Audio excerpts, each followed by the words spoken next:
BRS party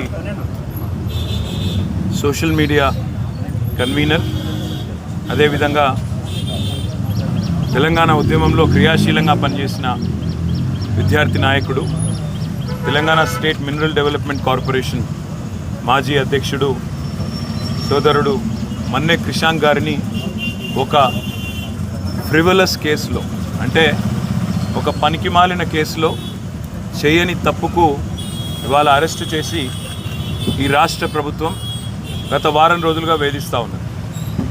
తప్పు చేసిన రేవంత్ రెడ్డి ఇవాళ బయట తిరుగుతూ ఉన్నాడు. ఫోర్జరీ చేసి ఉస్మానియా చీఫ్ వార్డెన్ యొక్క లెటర్ను ఫోర్జరీ చేసిన క్రిమినల్ ఏమో ఈ రాష్ట్రానికి ముఖ్యమంత్రి, కానీ అసలు నోటీస్ని బయటపెట్టిన క్రిషాంక్నేమో ఈరోజు చెంచల్గూడ జైల్లో పెట్టినారు. దీన్ని బట్టే చెప్పవచ్చు ఈ రాష్ట్రంలో వ్యవస్థ ఎట్లా పనిచేస్తూ ఉంది, ఈ రాష్ట్రంలో ప్రభుత్వ పనితీరు ఎట్లా ఉందో దీన్ని బట్టే చెప్పవచ్చు. ఇవాళ ఈ రాష్ట్ర ముఖ్యమంత్రిగా ఉన్న రేవంత్ రెడ్డి గారిని నేను అడుగుతా ఉన్నా, క్రిషాంక్ కనుక పెట్టిన సర్క్యులర్ తప్పైతే నేను ఇదే చెంచల్గూడ జైల్లో నేను జైలుకి పోతాను. ఒకవేళ నువ్వు పెట్టిన సర్క్యులర్ ఫేక్ అని మేము రుజువు చేస్తే నువ్వు జైల్లో కూర్చుంటావా అని చెప్పి నేను రేవంత్ రెడ్డిని అడుగుతా ఉన్నా. సిగ్గు లేకుండా చేసింది ఒక వెధవ పని, మళ్ళీ మీదుగా ఇవాళ మా సోదరుణ్ణి జైల్లో పెట్టి ఈ రకంగా ఇబ్బంది పెట్టడం, ఈ రకంగా కావాలని ప్రభుత్వంలో ఉన్నానని చెప్పి అధికార మదంతో అధికార యంత్రాంగాన్ని అడ్డం పెట్టుకునేదైతే చిల్లర రాజకీయం చేస్తున్నాడు రేవంత్ రెడ్డి. తప్పకుండా ప్రతిదానికి కూడా బదులు చెప్పే టైం వస్తుంది, ప్రతిదానికి కూడా మిత్తితో సహా చెల్లించే టైం కూడా వస్తుంది. ఒకటి మాత్రం పక్కా, ఇప్పుడే క్రిషాంక్ గారిని కలిసినాను నేను.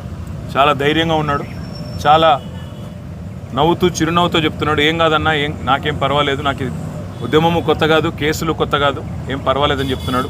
చేయని తప్పుకు ఇవాళ వారం రోజులు జైల్లో ఉన్నా ఆయనలో ధైర్యం మాత్రం సడలేదు. ఆయన శ్రీమతి కూడా ఇక్కడే ఉన్నారు, సుహాసిని గారు, తను కూడా ధైర్యంగా ఉంది, తన కుటుంబం కూడా ధైర్యంగా ఉంది. నేను ఈ ప్రభుత్వాన్ని నేను డిమాండ్ చేస్తూ ఉన్నా, చేసిన వెధవ పనికి ఇప్పటికైనా క్షమాపణ చెప్పి వెంటనే క్రిషాంక్ని విడుదల చేయండి. లేదా నిజంగానే రేవంత్ రెడ్డి నీకు దమ్ముంటే నువ్వు ముందుకు రా, ఎక్స్పర్ట్స్ ముందు పెట్టు, నువ్వు పెట్టిన సర్క్యులర్ పెట్టు, క్రిషాంక్ పెట్టిన సర్క్యులర్ పెడదాం, ఏది ఒరిజినల్లో తెలుద్దాం, ఏది డూప్లికేటు, ఏది ఫోర్జరీ తెలుద్దాం. ఆ తర్వాత ఎవరు చెంచల్గూడలో కూర్చోవాలో కూడా తెలుద్దామని చెప్పి కూడా నేను రాష్ట్ర ముఖ్యమంత్రిని, ఈ రాష్ట్ర ప్రభుత్వాన్ని డిమాండ్ చేస్తూ ఉన్నా. ఇకనైనా బుద్ధి తెచ్చుకొని, ఇకనైనా సిగ్గు తెచ్చుకొని, చేసిన తప్పును సరిదిద్దుకొని మరి వెంటనే క్రిషాంక్ని విడుదల చేయాలని చెప్పి కూడా నేను డిమాండ్ చేస్తాను. Thank you.